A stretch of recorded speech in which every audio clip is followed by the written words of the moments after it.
Lenovo ThinkPad Yoga X390, А класче и А- с някакви дребни дръскотинки.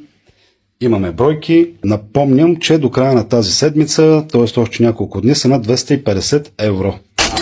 250 евро означава, че аз си нула печалба. На мен затова са ми много странни хората, които не си взимат поръчените лаптопи.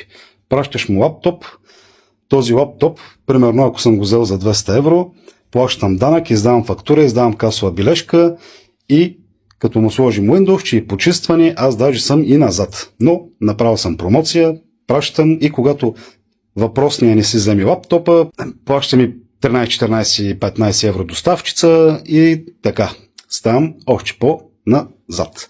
Когато някой си поръча вече лаптопче, заради такива, а те не са малко, които не си взимат стоките, се налага да карам хората да си предплащат или поне някакво капаро там да оставят. За да знам, че ще отиде и ще си го вземе. Тук има между другото, освен йогите, един ZBook G10 е с i7 13-то поколение, NVIDIA RTX и така нататък. Масивна машина, която тежи даже. Така доста тежичка. Има забележки, които се виждат отдолу. Затова се води А- клас.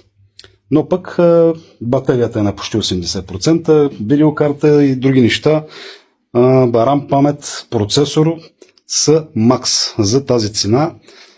Пращам на клиент, той не си го взима, той тежи този лаптоп, не е къде да не тежи и той днес трябва да плати 20 евро за това, че клиента не си го е взел. Просто така не става. И това е масова практика, не е само при Тонески. Много хора се оплакват, колеги.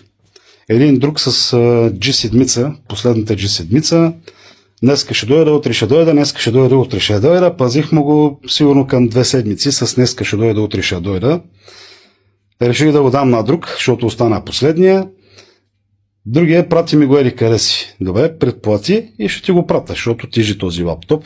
И до там беше. Повече ни се обади, ни писа. Така, скъпи приятели, просто с тези доставки нещата не стават. Тук на място, сервис Тоневски, ако не е в магазин, аз съм в сервиза постоянно, по цял ден. Така ви покажа кочинката, не е къде да няма работа. За целия китайски народ има работа. Тук на място или плащаш го лаптопчето, пращам ти го преглед тест, нещо ако не ти харесва, връщаш го. Да покажа йогичката, между другото, тя става и на таблет, има си тъч с Windows 11 Professional и с програми по желание. RAM памет 16 ГБ, 1920 на 1080 дисплей, батериите са им на по 100%, т.е. чисто нови батерии и процесорите IP-тичка 8 поколение. За поръчки оставям координати.